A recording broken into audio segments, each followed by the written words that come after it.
Hello বন্ধুরা, আজকের ভিডিওতে আমরা দেখতে চলেছি ব্রেন সার্জারি কিভাবে করা হয়। ব্রেন আমাদের মানুষের শরীরের সবথেকে গুরুত্বপূর্ণ একটি অঙ্গ, কারণ ব্রেন ব্যতীত আমাদের শরীরে কোনো রকম কার্যকলাপের অংশগ্রহণ করতে পারে না। আমাদের পুরো বডিকে কন্ট্রোল করে আমাদের স্ক্যাল্পের মধ্যে থাকা ব্রেন, আর এই কারণেই ব্রেন আমাদের শরীরের সবথেকে প্রোটেক্টিভ এরিয়া। আর এটি যদি প্রোটেক্টিভ না হতো তাহলে ছোটোখাটো দুর্ঘটনাতেই আমরা সহজেই মারা পড়তাম। তবে হ্যাঁ, যদি আমাদের ব্রেনে কোনো বড় ধরনের রোগ বাসা বাঁধে অথবা কোনো দুর্ঘটনার ফলে মাথায় আঘাতপ্রাপ্ত হয়, তবে অবশ্যই আমাদের ব্রেন সার্জারি করা প্রয়োজন পড়ে। আপনারা হয়তো ভাবছেন, আমাদের ব্রেন যেহেতু এতটা প্রোটেক্টিভ লেয়ার দ্বারা আবৃত থাকে, তাহলে সেখানে কিভাবে সার্জারি করা হয়। অতঃপর মুখোশের আজকের এই এপিসোডে আমরা দেখাতে চলেছি ব্রেন সার্জারি এবং এর প্রসেসগুলো কিভাবে সম্পন্ন করা হয়, যা দেখলে আপনি হয়তোবা আটকে উঠবেন। আর এগুলো জানতে হলে আপনাকে ভিডিওটি শেষ পর্যন্ত দেখতে হবে। আমাদের চ্যানেলে যদি নতুন হয়ে থাকেন তাহলে আমাদের ভিডিওগুলো দেখুন, যদি ভালো লাগে তাহলে সাবস্ক্রাইব করুন এবং পাশে থাকার বেল আইকনটি প্রেস করুন নেক্সট ভিডিওর জন্য। তো স্বাগতম আপনাকে অতঃপর মুখোশের আরও একটি নতুন এপিসোডে। আমরা মানুষ কি বলছি, কি শুনছি অথবা কি অনুভব করছি, এই সব কিছুতেই কন্ট্রোল করে আমাদের ব্রেন। আর এ কারণেই আমাদের ব্রেন আমাদের শরীরের সবথেকে গুরুত্বপূর্ণ অঙ্গ। তাই বলতেই হয়, ব্রেনকে অবশ্যই প্রোটেক্ট করতে হবে। ব্রেন আমাদের শরীরের সবথেকে সুরক্ষিত অঙ্গ। ব্রেনকে কভার করার জন্য বেশ কয়েকটি লেয়ারের আবরণ থাকে, যা ব্রেনকে প্রোটেক্ট করে।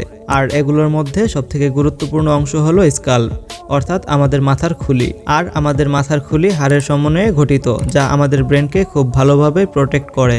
স্ক্যাল্পের উপরে আরও 3টি প্রোটেক্টিভ লেয়ার রয়েছে, যাকে মেনিংলিস বলা হয়ে থাকে। আর মেনিংলিসের বাইরের সবথেকে মোটা লেয়ারকে বলা হয় ডিউরাবেটাল। এর নিচের লেয়ারকে আর্কনয়েড মেটাল বলা হয়ে থাকে, আর শেষ লেয়ারটিকে পাইলিয়ার বলা হয়ে থাকে। এই 3টি লেয়ার মিলে ব্রেনকে প্রোটেক্ট করে। এর মধ্যে আর্কনয়েড মেটাল এবং পাইলিয়ার মেটালের মধ্যে সাফারক্লোনাইড স্পেসের অবস্থান, আর সেখানে সেনিগ্রাম পাইনাল ফ্লুইড অর্থাৎ ব্রিজিং ব্রিজ বিদ্যমান থাকে। আর আমাদের ব্রেনের মধ্যে সমস্ত লেয়ার এর মধ্যে আবদ্ধ থাকে। আমাদের ব্রেন এতটা প্রোটেক্টিভ থাকার কারণ আমাদের মাথায় যেন কোনো রকম আঘাতের না ফলে, তাছাড়া ব্রেনের টিউমার, ব্লাড ভেসেল প্রবলেম সহ এই ধরনের অন্যান্য কোনো সমস্যার কারণে যাতে ক্ষতিগ্রস্ত না হয়। আর এজন্যই ব্রেনের ট্রিটমেন্টের জন্য ব্রেন পর্যন্ত পৌঁছানো অনেক কঠিন হয়ে পড়ে। আর তাই ডক্টররা ব্রেন সার্জারি অর্থাৎ ক্রানিওটমি করে থাকে। মূলত ক্রানিওটমি বলা হয়ে থাকে ডক্টর যে পদ্ধতিতে মাথার উপরের লেয়ার সরিয়ে ব্রেন পর্যন্ত পৌঁছায়, আর এটাকে ব্রন ফ্ল্যাপও বলা হয়ে থাকে। আর সার্জারির পরে এভাবেই আবারও ব্রন ফ্ল্যাপ লাগিয়ে দেওয়া হয়। এবার চলুন জেনে নেওয়া যাক ক্রানিওটমি স্টেপ বাই স্টেপ প্রসেস। ক্রানিওটমি করার জন্য রোগীকে প্রথমে অ্যানেস্থেসিয়া দেওয়া হয়, যাতে করে রোগী বেহুশ হয়ে যেতে পারে আর সার্জারির ফলে যাতে ব্যথা না লাগে। আর অ্যানেস্থেসিয়া দেওয়ার পরে মাথাকে ট্রিপিং স্ক্লাব ডিভাইস দিয়ে আটকে দেওয়া হয়। আসলে এই ডিভাইস রোগীর মাথাকে কোনো রকম মুভ করতে দেয় না, অর্থাৎ এক জায়গায় ধরে রাখে। যেমন আমরা যখন হাত দিয়ে ফোন ধরে রাখি তখন সেটা বিভিন্নভাবে মুভ করে, কিন্তু ফোনকে যদি আমরা ফোন হোল্ডারের সাথে অ্যাডজাস্ট করে দেই তাহলে ফোন স্টেবল থাকে। আর তেমনিভাবে এই ডিভাইসের কাজও মাথাকে ফোনের মতো করে স্টেবল রাখা। আর এরপর মাথার যে অংশের লেয়ারকে কাটা হবে সেখানে চুল কেটে ফেলা হয়, আর ডক্টর এভাবেই কাটতে থাকে। মূলত প্রথমে স্কিনকে আলাদা করা হয়, এরপর নিউরোসার্জন ড্রিল দিয়ে এভাবে মাথায় ছোট ছোট ছিদ্র করে, আর এই ছিদ্র দিয়ে নিউরোসার্জন ক্রানিওটম প্রবেশ করিয়ে দেয়। আসলে এই ক্রানিওটম দিয়ে স্ক্যাল্পের অংশকে ওপেন করে, অর্থাৎ কেটে সার্জারি করার জায়গাকে প্রস্তুত করা হয়।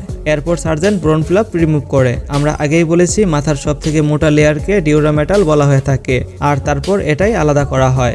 এটা যথেষ্ট মোটা একটি লেয়ার, যা না কেটে সার্জারি করা সম্ভব নয়। তারপরে ব্রেন এক্সপোজ করার জন্য ডক্টর বিভিন্ন রকম মেডিকেল ইনস্ট্রুমেন্ট ব্যবহার করে থাকে, যেমন long hand red scissor, dissector scissor, ultrasonic স্পিডেট সহ আরও বিভিন্ন কিছু।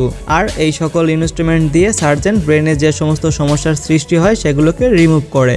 আর যখন অপারেশনের কাজ শেষ হয়ে যায়, অর্থাৎ সার্জারি সম্পূর্ণ হয়, তখন ডিউরামেটালের কাটা অংশকে আবারও লাগিয়ে সিল করে দেওয়া হয়। তারপর ব্রন ফ্ল্যাপ, মেটাল প্লেট এবং স্ক্রু দিয়ে আবারও সেটাকে লাগিয়ে দেওয়া হয়। হ্যাঁ, এই মেটাল প্লেট এবং স্ক্রু রোগীর মাথায় সারা জীবনের জন্য লাগিয়ে দেওয়া হয়।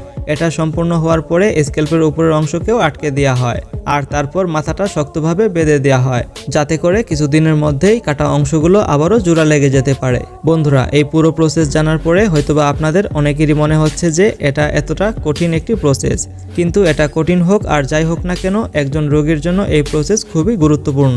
তো বুঝতেই পারছেন, যখন কোনো প্রোটেক্টিভ জিনিসকে ঠিক করা হয় তখন তা একটু কঠিনই হয়ে যায়। হ্যাঁ, বর্তমানে এই কঠিন লম্বা প্রসেসের জন্য হাজার হাজার মানুষ নতুন করে জীবন ফিরে পাচ্ছে।